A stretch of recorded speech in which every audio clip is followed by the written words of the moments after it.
Hello दोस्तों, welcome to my new video.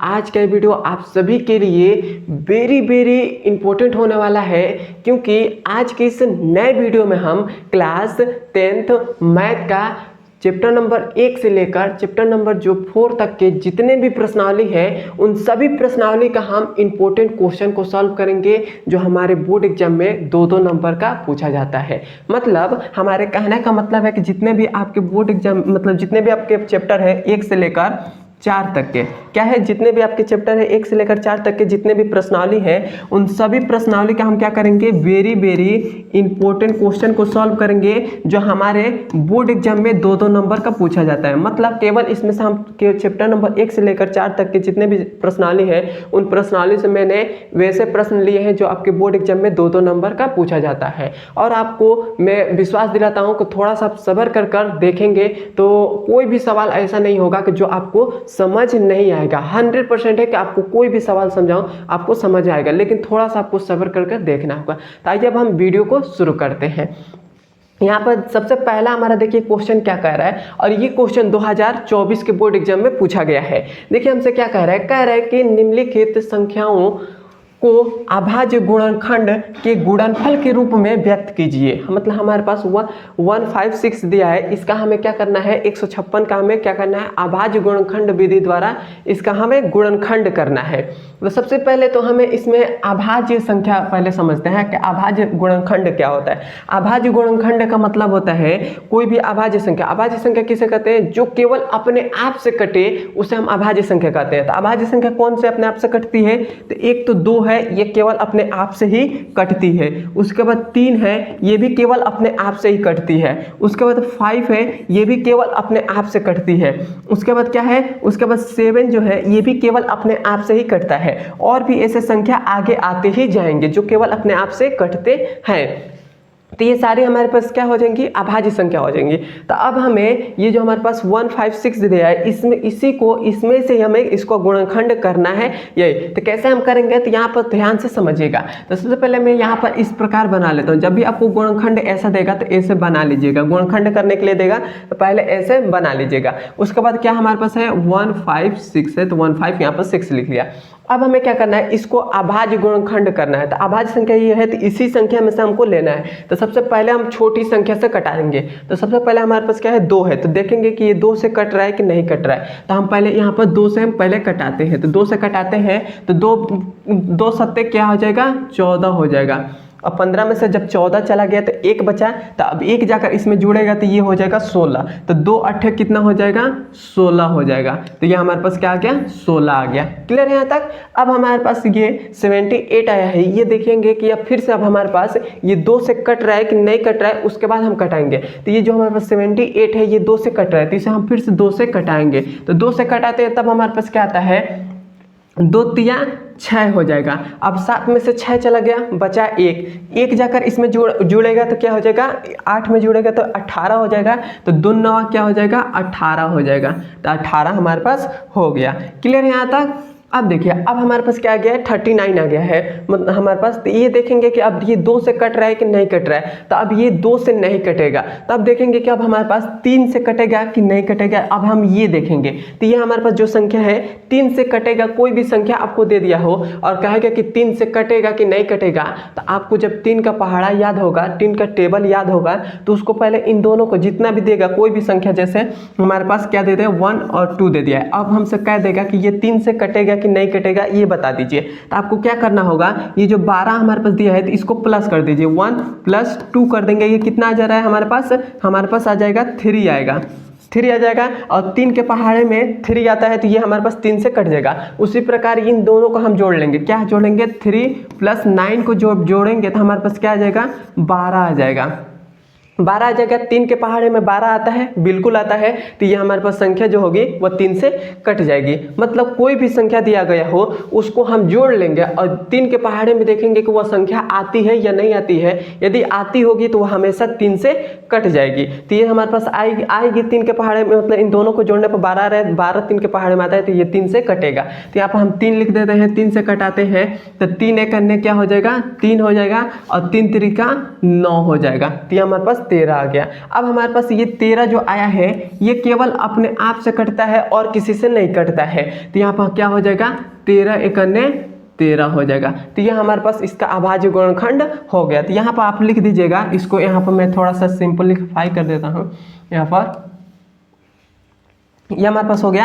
अब इसको कैसे लिख देंगे, तो यहाँ पे लिखेंगे 156 इज इक्वल टू क्या लिख देंगे, 2 हमारे पास कितनी बार है, 2 बार है, तो यहाँ पर 2 का पावर क्या हो जाएगा 2 लिख देंगे।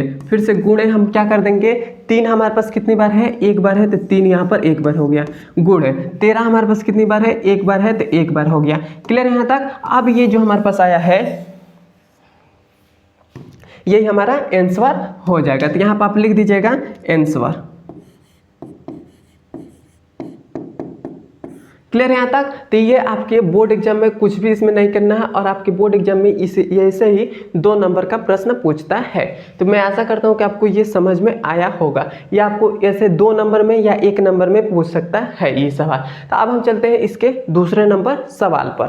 तो यहाँ पर देखिए, यहाँ पर हमारे पास दूसरा नंबर सवाल है। देखिए हमारे पास क्या कह रहा है कि पूर्णांक को, यहाँ पर पूर्णांक को गलत दे दिया है। यहाँ पर लिखा है पूर्णांकों के निम्नलिखित युग्मों के HCF और LCM ज्ञात कीजिए। मतलब हमें क्या कह रहा है कि हमें ये, सॉरी दोस्तों, पता नहीं कैसे कैमरा बंद हो गया था जिसके कारण वीडियो रिकॉर्ड नहीं हो पाया। बहुत मतलब तकलीफ़ होता है। मैंने आपको दूसरा नंबर सवाल पूरा बता दिया था लेकिन रिकॉर्ड नहीं हुआ, तो बहुत अंदर से तकलीफ़ होती है कि फिर से बताना पड़ता है, फिर से उतना मेहनत करना पड़ता है। तो आइए फिर से मैं आपको दूसरा नंबर बताता हूँ सवाल को। देखिए हमसे दूसरा नंबर सवाल क्या कह रहा है कि पूर्णांक को, यहाँ पर ये पूर्णांक यहाँ पर गलत लिखा है, यहाँ पर रहेगा क्या रहेगा, पूर्णांक रहेगा। पूर्णांक को क्या रहेगा, पूर्णांकों के निम्नलिखित युग्मों के HCF और LCM ज्ञात कीजिए। मतलब हमें कह रहा है कि ये जो हमारे पास ये पूर्णांक हमारे पास ये दिए गए हैं, इसका हमें क्या करना है, HCF और LCM ज्ञात करना है। तो सबसे पहले तो हम इन दोनों का HCF और LCM ज्ञात करते हैं। तो HCF और LCM कैसे ज्ञात करेंगे, तो इन दोनों का अभाज्य गुणनखंड कर देते हैं। तो यहाँ पर अभाज्य गुणनखंड करने के लिए यहाँ पर इस प्रकार से लाइन पहले हम बना लेंगे और ये जो पहली वाली संख्या है इसको यहाँ पर लिख लेते हैं। तो 510 है तो 510 हो गया। अब हम इसे कटाएंगे, तो सबसे पहले हम छोटी संख्या से कटाते हैं। तो छोटी संख्या हमारे पास क्या है, 2 है, तो 2 से कटाते हैं। तो कितनी बार में कटेगा, तो यह हमारे पास कितने बार में, 2 दूना 4, 2 दूना 4 बचा मतलब 5 में से 4 चला गया तो बचा 1, बचा 1 जगह इसमें, तो ये हो जाएगा 11। तो 2 2 हाँ में 2 बचे 10 हो जाएगा और 10 हो गया। 11 से में से 10 चला गया तो 1 बचा 1 जगह इसमें, तो ये कितना हो जाएगा 10 हो जाएगा। तो 2 बचे 10 हो गया। तो हमारे पास क्या आ गया, 255 आ गया। अब ये 255 है, ये केवल 2 से नहीं कटेगा, अब ये 3 से कटेगा। तो 3 से हम पहले कटाते हैं। तो 3 से कटाते हैं तो हम कितनी बार में कटेगा, तो हमारे पास 3 9 8 है 24 हो जाएगा। तो 3 8 है 24 हो गया। बचा 1 बचा, तो 1 जिसमें जाएगा तो 15 हो जाएगा। तो 3 5 15 हो गया। तो ये हमारे पास इतना आ गया, 85 आ गया।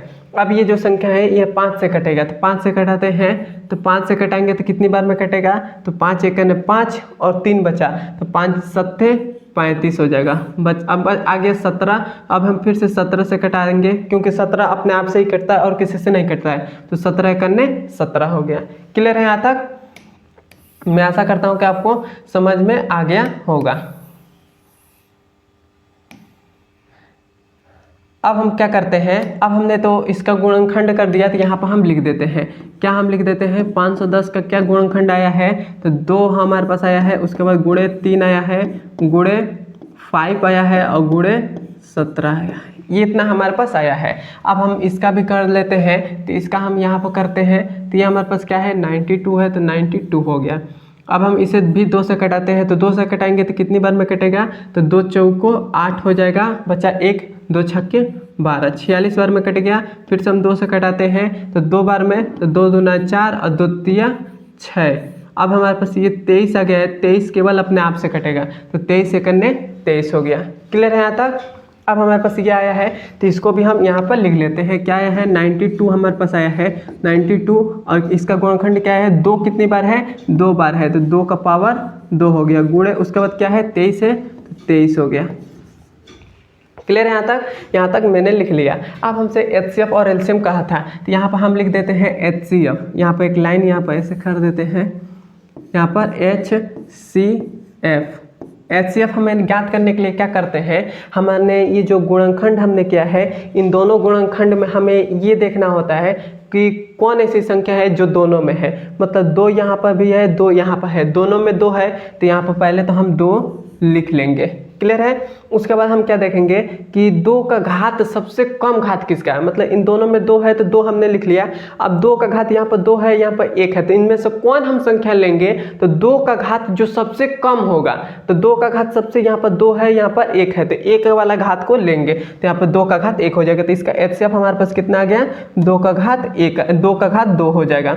मतलब HCF हमारे पास कितना आ गया, 2 आ गया, और यही हमारा आंसर हो जाएगा HCF का। HCF हमारे पास इसका निकल गया। क्लियर है। अब हम इसका LCM निकालते हैं, तो यहाँ पर लिखेंगे LCM।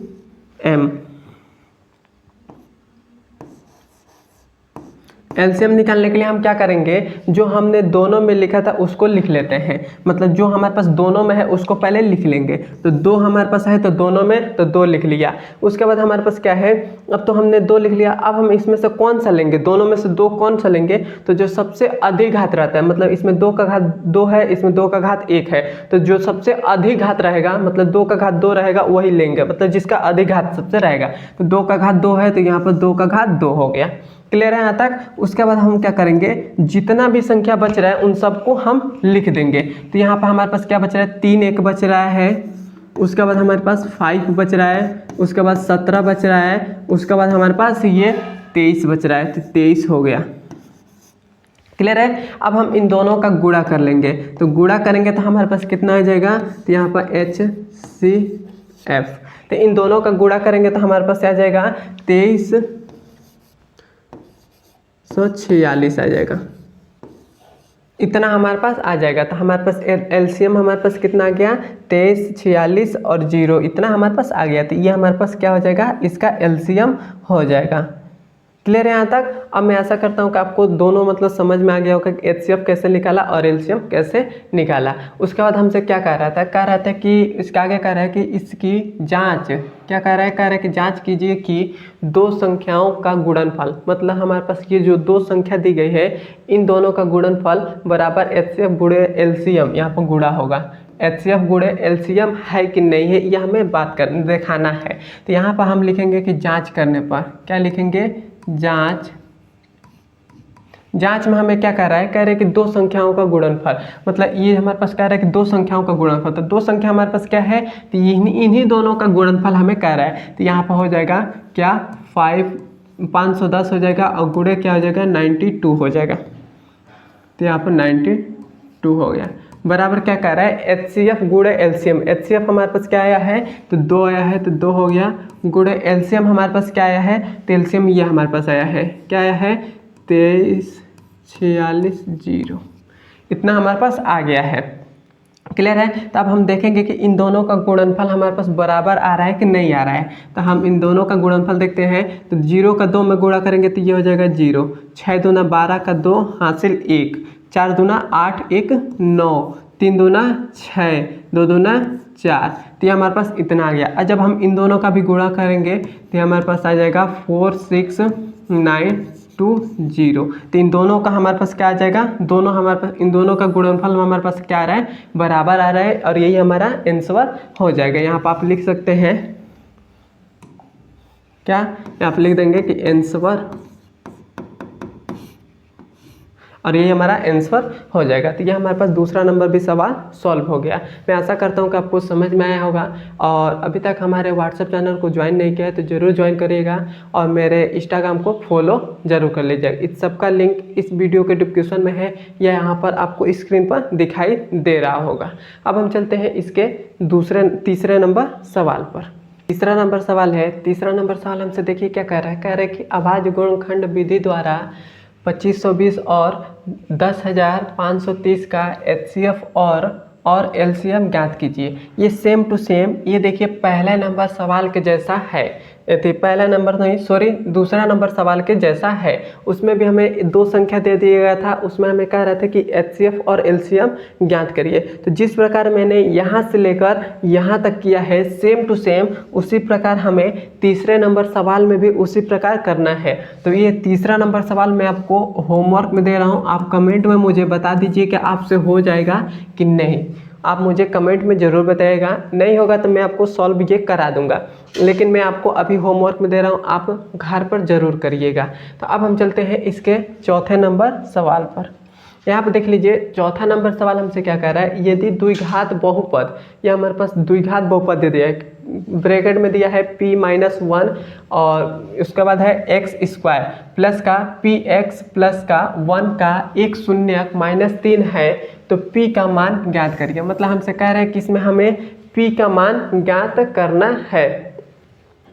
तो हम इसमें p का मान कैसे ज्ञात करेंगे या हम समझते हैं। तो जो हमारे पास बहुपद दिया है उसको लिख लेते हैं। हमारे पास बहुपद क्या दिया है, तो बहुपद हमारे पास दिया है p-1 और इसका x² दिया है। उसके बाद क्या दिया है प्लस, उसके बाद हमारे पास दिया है px, उसके बाद प्लस में हमारे पास क्या है 1 है, तो ये हमारे पास 1 हो गया। मतलब हमको ये हमारे पास बहुपद दिया है और हमें क्या दिया है, इसका एक शून्यक दिया है। शून्यक का मतलब क्या होता है, मतलब हमें x का मान दे दिया है -3 दे दिया गया है, 3 दे दिए गए। और हमसे क्या पूछ रहा है, हमें p का मान पूछ रहा है। क्या हमसे p का मान पूछ रहा है, तो हम कैसे ज्ञात करेंगे। तो ये जो हमारे पास बहुपद दिया है, तो इसके हम क्या करेंगे, इसके बराबर में हम p का मान पूछ रहा है, तो हमें क्या करना होगा, ये x का जगह पर 3 रख देना होगा, क्योंकि x का -3 हमें क्वेश्चन में दे दिया है। तो यहाँ पर लिख लेंगे p-1 और x की जगह पर -3 है, तो -3 और इसका स्क्वायर कर देंगे, फिर से प्लस px और प्लस का 1, सॉरी यहाँ पर x के जगह पर हमें क्या रखना है, x के जगह पर हमें -3 रखना है, तो -3 हो जाएगा और फिर से प्लस का 1 है तो प्लस का 1। और हमें p का मान ज्ञात करना है, तो इसके बराबर में हमें 0 लगाना ही पड़ेगा। इतना हो गया। अब देखिए अब हमारे पास क्या है, अब हमारे पास है ये हमारे पास है p-1 ब्रैकेट में है, 3 का स्क्वायर क्या हो जाएगा, तो 3 का स्क्वायर 9 हो जाएगा, फिर से प्लस p का हम -3 में गुणा करेंगे तो ये हमारे पास कितना हो जाएगा, तो ये हमारे पास माइनस का क्या हो जाएगा, -3p हो जाएगा। क्या हो जाएगा, -3p हो जाएगा। फिर से प्लस का 1 है तो प्लस का 1 और इक्वल टू में क्या हो जाएगा 0। अब हम 9 का इसमें गुणा कर देते हैं, 9 का पहले p में गुणा करेंगे तो ये हो जाएगा 9p, 9 का 1 में गुणा करेंगे तो ये हो जाएगा 9। फिर से यहाँ पर देख लीजिए प्लस है, यहाँ पर माइनस है, प्लस माइनस गुणा करेगा तो माइनस हो जाएगा और ये क्या हो जाएगा 3p हो जाएगा। प्लस का 1 है तो प्लस का 1 हो गया, इक्वल टू में क्या हो जाएगा 0। अब देखिए यहाँ पर 9p है, यहाँ पर 3p है, 9p में से 3p घटा देंगे तो हमारे पास कितना बचेगा, तो हमारे पास 6p बचेगा। तो 6p हो गया। यहाँ पर प्लस का 1 है, यहाँ पर प्लस माइनस का 9 है, तो 9 में से 1 घटा देंगे तो माइनस का हमारे पास क्या बचेगा 8 बचेगा और ये हो जाएगा 0। तो ये हमारे पास 6p हो जाएगा। 8 को जब हम इधर भेजेंगे तो ये हो जाएगा प्लस का 8 हो जाएगा, माइनस का 8 था, इक्वल टू किधर है तो प्लस का 8 हो गया। अब देखिए अब हम इस 6 को भी इधर भेज देते हैं, इधर भेजेंगे तो हमारे पास क्या आ जाएगा, तो ये हमारे पास हो जाएगा p = 8/6 हो जाएगा।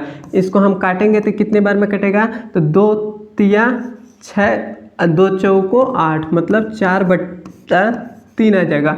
p का मान कितना आ गया 4/3 आ गया और ये हमारा आंसर हो जाएगा। यहाँ पर आप लिख दीजिएगा p का मान कितना आ गया 4/3 और ये हमारा आंसर हो जाएगा। क्लियर है यहाँ तक। तो यहाँ तक मैं आशा करता हूँ कि आपको समझ में आ गया होगा। ये आपके बोर्ड एग्जाम 2024 का ये प्रश्न है और पूछा गया प्रश्न है, और ये हमारे पास बोर्ड एग्जाम में 2 नंबर में पूछता है।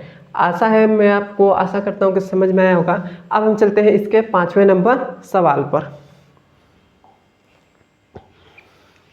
देखिए 5वां नंबर सवाल हमसे क्या कह रहा है, कह रहा है कि निम्नलिखित समीकरण युग्म को हल कीजिए। मतलब ये जो हमारे पास समीकरण दिया है, इन दोनों समीकरण को हमें हल करना है। कैसे हम हल करेंगे, तो यह 2 हमारे पास समीकरण दिया है, x - का y = में 26 पहला समीकरण दिया है। दूसरा समीकरण क्या दिया है, x माइनस का 3y इक्वल टू में क्या दिया है 0, और ये हमारे पास दूसरा समीकरण है। ये दो समीकरण दिया है, इन दोनों समीकरणों को हल करना है। तो हल करने का मतलब इसे हमें x और y का मान निकालना है। तो x और y का मान कैसे निकालेंगे, तो हम इसे x और y का मान निकालने के लिए इसे हम विलोपन विधि का इस्तेमाल करेंगे। विलोपन विधि में यह कहता है कि जो हमारे पास इन दोनों में ऐसी कौन सी मतलब जो चर है जिसका गुणांक सेम है, मतलब x का x यहाँ पर भी है सेम, मतलब सेम यहाँ पर x है, यहाँ पर भी x है, दोनों बराबर हैं। तो जब दोनों बराबर हैं तो और हमारे पास चिन्ह भी सेम सेम है, मतलब x के आगे प्लस का चिन्ह है, इस x के आगे भी प्लस का चिन्ह है, तो हम क्या करेंगे घटा देंगे। तो यहाँ पर घटाएंगे तो यहाँ पर जो माइनस है तो यहाँ पर प्लस हो जाएगा और यहाँ पर माइनस हो जाएगा। जीरो का आगे क्या है माइनस है, प्लस है तो माइनस हो जाएगा।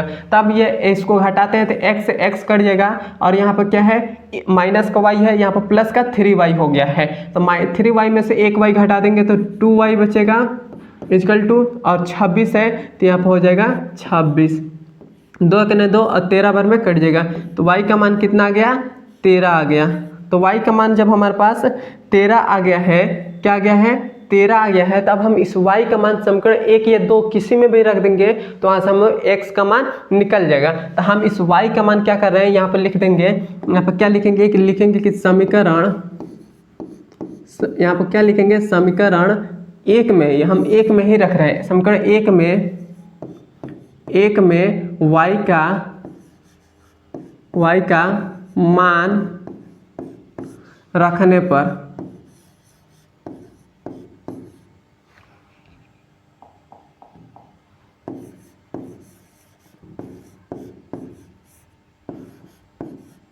तो रखेंगे तो हमारे पास क्या हो जाएगा समीकरण नंबर 1 में एक हमारे पास क्या है x माइनस का y है, y का मान कितना आया है 13 आया है, तो 13 इक्वल टू में क्या है 26 है, तो 26 हो गया। तो ये हमारे पास x बराबर क्या आ जाएगा, इस 13 को इधर भेजेंगे तो ये हमारे पास 26 तो एज इट इज रहेगा, और प्लस का ये हमारे पास क्या आ जाएगा 13 हो जाएगा, 13 हो जाएगा।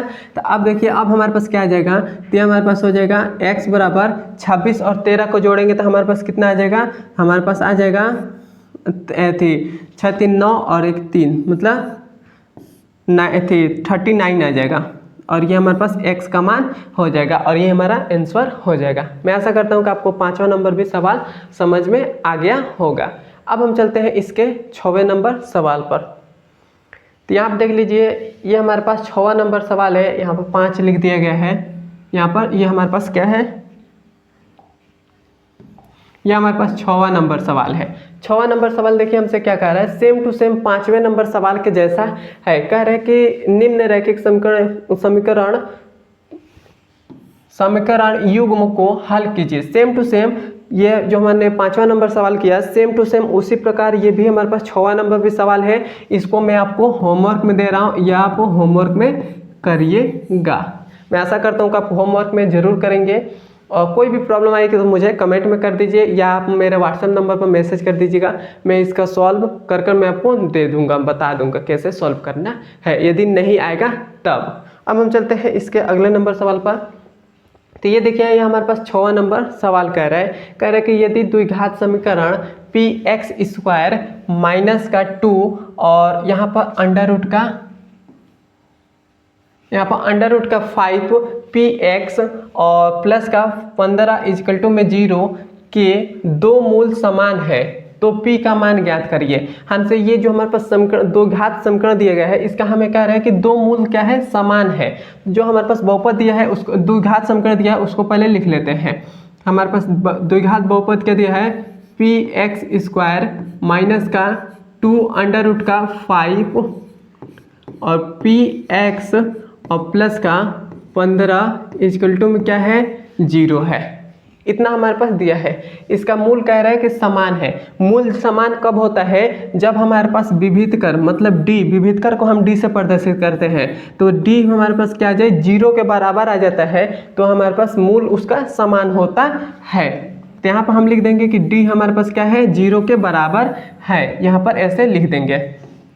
डी हमारे पास क्या है, डी हमारा विभेदकर है, तो यहाँ पर डी है। अब विभेदकर का सूत्र क्या होता है, डी बराबर क्या होता है, डी विभेदकर का, ये डी क्या है, विभेदकर है, विभेदकर का सूत्र क्या होता है, बी स्क्वायर माइनस का 4a और c होता है, ये हमारे पास होता है। तो a और b और c का मान कहाँ से ज्ञात करेंगे, तो ये जो हमारे पास समीकरण दिया गया है, ये समीकरण, इसमें हमारे पास जो x का गुणांक रहेगा, मतलब x स्क्वायर का गुणांक रहेगा, वो हमेशा a का मान होता है। तो a का मान हमारे पास क्या हो जाएगा, x स्क्वायर का गुणांक, x स्क्वायर का गुणांक क्या है, p है, तो a का मान हमारे पास क्या हो जाएगा, p हो जाएगा। उसके बाद दूसरा हमारे पास क्या होता है, दूसरा हमारे पास होता है जो x का गुणांक है वो हमेशा किसका मान होता है, तो हमेशा b का मान होता है। तो इस समीकरण हमारे पास x है, x का गुणांक क्या है, तो माइनस का, देखिए यहाँ पर क्या है, माइनस का 2 अंडर रूट का 5 है, तो माइनस का 2 और अंडर रूट का क्या हो जाएगा, 5 हो जाएगा। और उसके बाद जो लास्ट में अचर पद जो संख्या रहती है वो हमेशा, मतलब जैसे यहाँ पर लास्ट में अचर पद क्या है, 15 है, तो 15 जो हमारे पास है ये किसका मान हो जाएगा, तो c का मान क्या हो जाएगा, 15 हो जाएगा। क्लियर है यहाँ तक। तो यहाँ तक मैं आशा करता हूँ कि आपको समझ में ए बी और सी का मान कैसे मैंने निकाला, ये बात आपको समझ में आ गया होगा। मैं यहाँ पर लिख ले रहा हूँ, इसके नीचे ही कर दे रहा हूँ।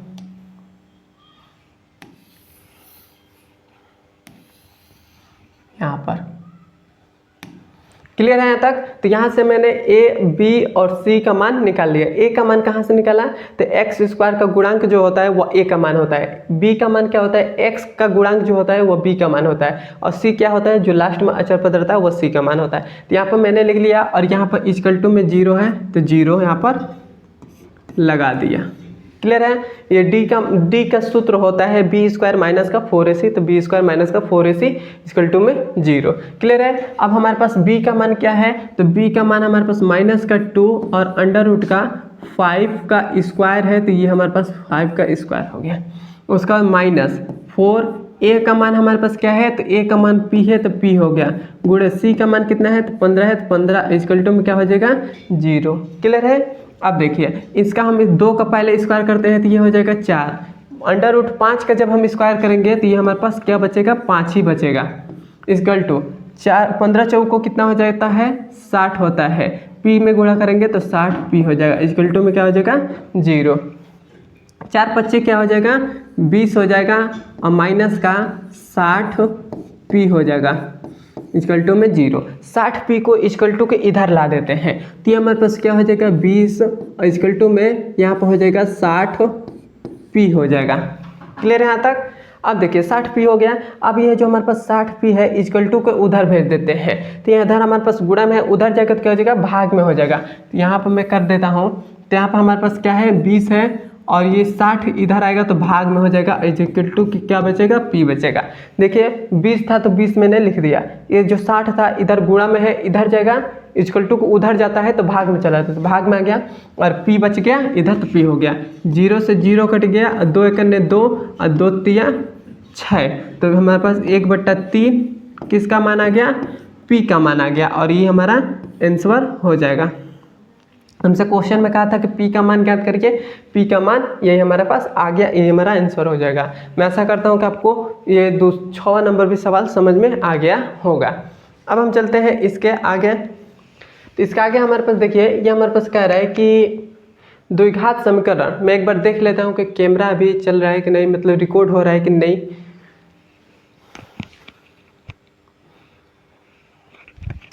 ठीक है, वीडियो रिकॉर्ड हो रहा है। देखिए ये हमारे पास 7वां नंबर सवाल क्या कह रहा है, कह रहा है कि यदि द्विघात समीकरण एक्स स्क्वायर प्लस का 2x माइनस का p इक्वल टू में 0 के, यहाँ पर इंग्लिश में 1 लिख दिया है, 1 मूल -2 हो तो p का मान ज्ञात करिए। मतलब हमें कह रहा है कि इसका एक x का मान हमें 2 दे दिया है, माइनस का 2 दे दिया है, और p का मान ज्ञात करना है। तो जो हमारे पास समीकरण क्या दिया है, समीकरण हमारे पास दिया है एक्स स्क्वायर प्लस का 2x माइनस का p इक्वल टू में क्या है, 0 है। और हमें क्या कह रहा है, कह रहा है कि इसका एक मूल, मतलब x का मान हमें कितने दे दिया है, तो माइनस का 2 दिया है, माइनस का 2 दिया है, और हमें कह रहा है कि p का मान ज्ञात कीजिए। यह हमसे क्वेश्चन में कह रहा है।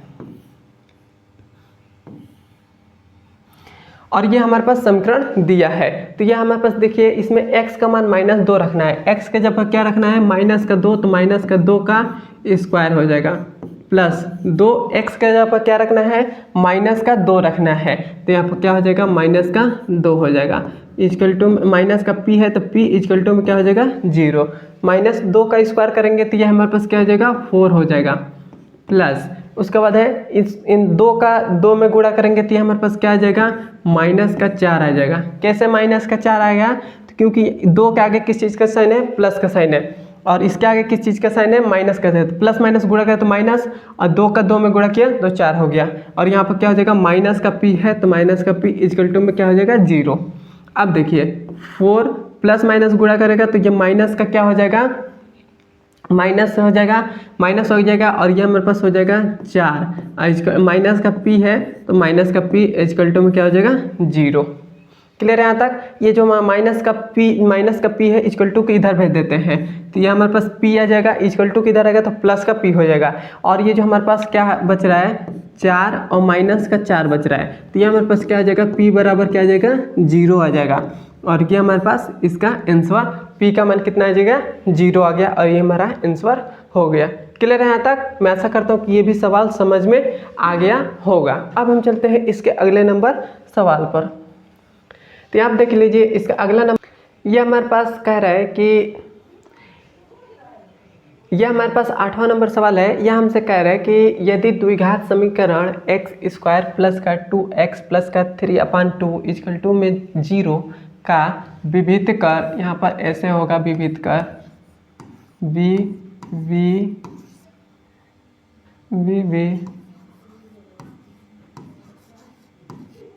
विभक्त कर ज्ञात कीजिए। मतलब हमें कह रहे हैं कि दो घात ये जो समीकरण दिया गया है इसका हमें क्या करना है विभक्त कर ज्ञात करना है। तो सबसे पहले जो द्विघात समीकरण दिया है उसको लिख लेते हैं। द्विघात समीकरण क्या दिया है x² प्लस का 2x और प्लस का 3/2 इक्वल टू में क्या है 0 है। यह हमारे पास द्विघात समीकरण दिया गया है और हमें इसका विभक्त कर हमें कह रहा है कि ज्ञात करिए। यहाँ पर लिख दे रहा हूँ विभक्त कर।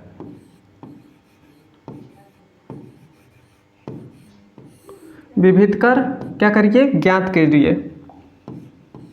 विभक्त कर को हम किससे प्रदर्शित करते हैं d से प्रदर्शित करते हैं तो d हो गया। अब देखिए विभक्त कर का हमारे पास सूत्र क्या होता है, वो होता है b² माइनस का 4a और c होता है।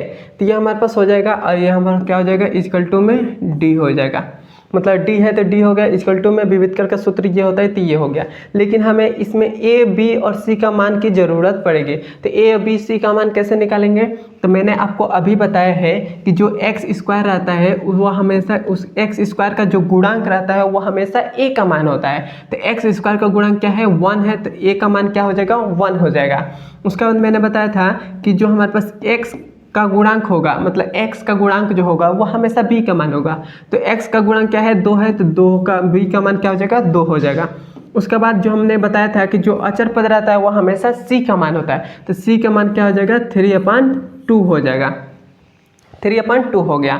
अब देखिए अब हमें क्या करना है, अब हमें विभक्त कर ज्ञात करना है। तो यहाँ पर विभक्त कर मतलब d ज्ञात करना है तो d लगा दिया। अब विभक्त कर का सूत्र क्या होता है b² माइनस का 4ac तो b² माइनस का 4ac हो गया। अब देखिए अब हमारे पास हो जाएगा d बराबर b² मतलब 2 का स्क्वायर क्या हो जाएगा तो यहाँ पर 2 का स्क्वायर माइनस 4 है तो 4 a का मान कितना है 1 है तो 1 गुणे c का मान कितना है 3/2 है तो 3/2 हो गया।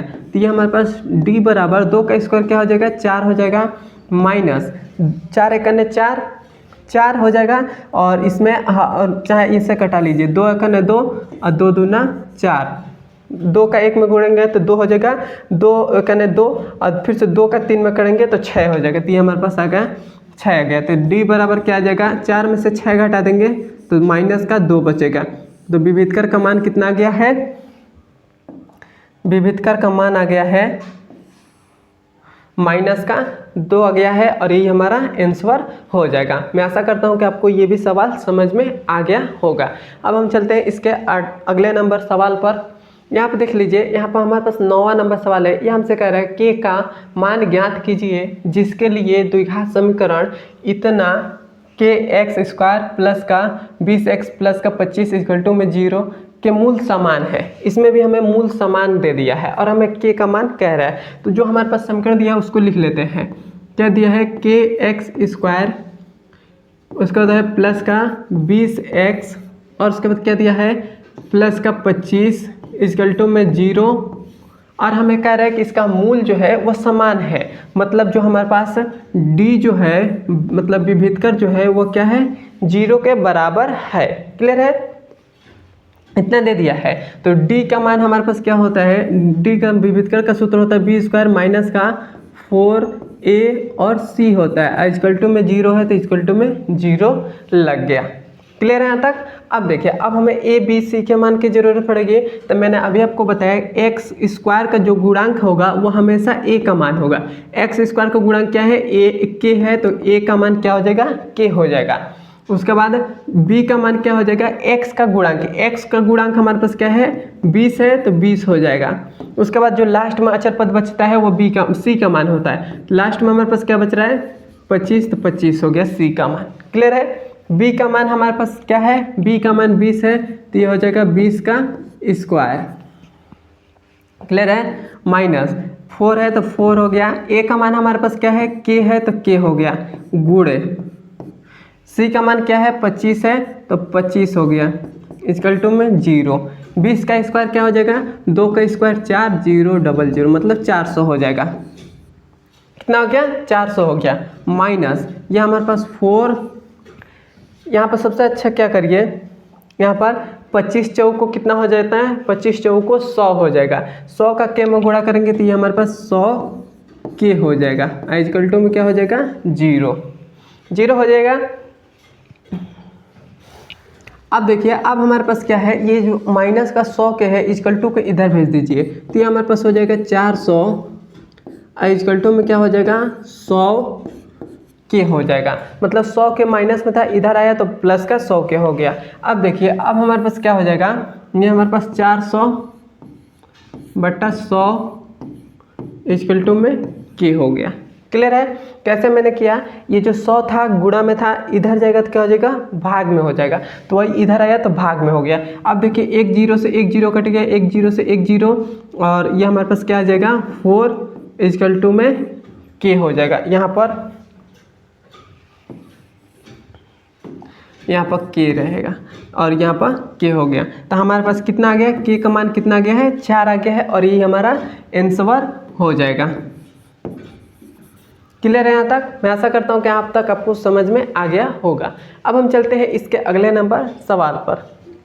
तो यहाँ पर देख लीजिए, यहाँ पर अगला नंबर सवाल हमसे क्या कर रहा है? कह रहा है कि यदि द्विघात समीकरण एक्स स्क्वायर माइनस का 2kx माइनस का 6 इक्वल टू में 0 के मूल 3 है तो k का मान ज्ञात करिए। मतलब हमें इसमें x का जो मान है वो 3 दे दिया है और हमें k का मान हमसे पूछ रहा है। किसका मान हमसे पूछ रहा है? k का मान। तो कैसे हम ज्ञात करेंगे? तो हमारे पास जो दिया है उसको लिख लेते हैं। तो हमारे पास दिया है एक्स स्क्वायर माइनस का 2kx और माइनस का 6 इक्वल टू में 0। यह हमारे पास द्विघात समीकरण दिया है, उसका एक मूल मतलब हमें x का मान कितना दे दिया है? 3 दे दिया है और हमें क्या कह रहा है? कह रहा है कि k का मान क्या करिए? ज्ञात करिए। k का मान हम कैसे ज्ञात करेंगे? तो ये जो हमारे पास समीकरण दिया है इसमें x का मान 3 दे दिया है तो इसमें हम समीकरण में x का मान रखेंगे। तो यहाँ पर x का मान क्या है? 3 है तो 3 का क्या हो जाएगा? स्क्वायर हो जाएगा माइनस 2k का मान कितना है? 3 है तो 3 हो गया और इक्वल टू में हमारे पास क्या है? 6 है तो 6 इक्वल टू में 0। नहीं, माइनस का 6 है, 6 इक्वल टू में 0 है तो 0 हो गया। क्लियर है यहाँ तक? अब देखिए, 3 का स्क्वायर क्या हो जाएगा? 9 हो जाएगा माइनस 3 का 2 में गुणा करेंगे तो ये हो जाएगा 6 और k है तो k हो गया। क्लियर है? उसके बाद माइनस का 6 है तो माइनस का 6 इक्वल टू में 0 है तो 0 हो गया। अब देखिए, 9 है माइनस का 6 है तो इन दोनों को घटाएंगे तो हमारे पास कितना आ जाएगा? तो हमारे पास आ जाएगा 3 बचेगा और माइनस का 6k है तो 6k हो गया और इक्वल टू में 0 है तो 0 हो गया। इस 6k को इधर भेज देते हैं तो 3 बराबर क्या हो जाएगा? 6k हो जाएगा। माइनस का 6k था, इधर आया तो प्लस का 6k हो गया। अब इस 6 को उधर भेज देते हैं तो 3/6 इक्वल टू में क्या हो जाएगा, k हो जाएगा। 3 एकने 3, 3 दूना 6, तो k का मान हमारे पास क्या आ गया, 1/2 आ गया। और ये हमारा क्या हो जाएगा, k का मान हो जाएगा। क्लियर है यहाँ तक? तो यहाँ तक k का मान भी हमारा ज्ञात हो गया। अब हम चलते हैं यहाँ इसके अगला नंबर प्रश्न पर। देखिए अगला नंबर ये हमारे पास लास्ट नंबर सवाल है। यह हमसे कह रहा है कि यदि द्विघात समीकरण 2x² माइनस का 5x प्लस का k इक्वल टू में 0 के मूल बराबर है तो k का मान ज्ञात करिए। हमें इसमें मूल का मान बराबर दे दिया, बराबर हो या समान हो दोनों का मतलब एक ही होता है। हमारे पास समीकरण क्या दिया है 2x² माइनस का 5x प्लस का k इक्वल टू में 0, यह हमारे पास समीकरण दिया है। इसका मूल कह रहा है कि बराबर है, मतलब हमारे पास जो विभेदकर का मान है वो क्या है, वो हमारे पास इसका मान बराबर दे दिया है। तो बराबर जब हमारे पास दे दिया है तो हमारे पास क्या होता है, हमारे पास विभेदकर में a b c के मान की जरूरत पड़ेगी। तो पहले हम a b c का मान निकाल लेते हैं। तो a का मान हमेशा क्या होता है, a का मान जो x² है इसका गुणांक, तो x² का गुणांक क्या है, 2 है तो 2 हो गया। b का मान क्या होता है, x का गुणांक क्या है, माइनस का 5 है तो माइनस का 5 हो जाएगा। उसके बाद c का मान क्या है, तो c का मान हमारे पास k है तो k हो गया। 1 मिनट थोड़ा सा इसमें नहीं, हाँ सही है, सही, इतना हो गया। अब देखिए हमें मूल बराबर कर रहा है तो मूल मतलब हमारे पास जो विभेदकर है b² माइनस का 4a और c है, ये क्या है, 0 के बराबर है। तो देखिए b² मतलब -5 का स्क्वायर क्या हो जाएगा, और यहाँ पर माइनस का 4, a का मान क्या है 2 है तो 2 हो गया, गुणे c का मान क्या है k है तो k इक्वल टू में क्या है 0 तो 0 हो गया। -5 का स्क्वायर क्या हो जाएगा, 25 हो जाएगा। -4 दूना क्या हो जाएगा 8 और k हो जाएगा, तो ये हो जाएगा 8k इक्वल टू में 0। क्लियर है यहाँ तक? 8k को इधर भेज देते हैं तो ये हो जाएगा 25 इक्वल टू में ये हो जाएगा 8k। 8 को उधर भेज देते हैं तो ये हो जाएगा 25/8 इक्वल टू में k हो जाएगा। तो ये हमारे पास क्या हो जाएगा, k का मान हो जाएगा और ये हमारा आंसर हो जाएगा। क्लियर है यहाँ तक? मैं आशा करता हूँ कि आपको यहाँ तक समझ में आ गया होगा। कोई भी आपको प्रॉब्लम आ रही होगी तो मुझे कमेंट में बता सकते हैं या मेरे व्हाट्सअप नंबर पे मैसेज कर बता सकते हैं। और आपको समझ में आए हैं तो मुझे ज़रूर बताइएगा, और मेरे चैनल पर नए हैं तो सब्सक्राइब कर दीजिए। यदि आपको लग रहा है कि इस वीडियो को देखकर कुछ ना कुछ आपको फ़ायदा मिला है, आपको बेनिफिट मिला है, तो आप मेरे चैनल को सब्सक्राइब करिएगा और अपने दोस्तों के पास ज़रूर शेयर करिएगा, क्योंकि मेरा भी चैनल ग्रो हो जाए। अब हम मिलते हैं इसके अगले नंबर वीडियो में। अभी तक मेरे इंस्टाग्राम को फॉलो नहीं किया तो फॉलो ज़रूर करिएगा।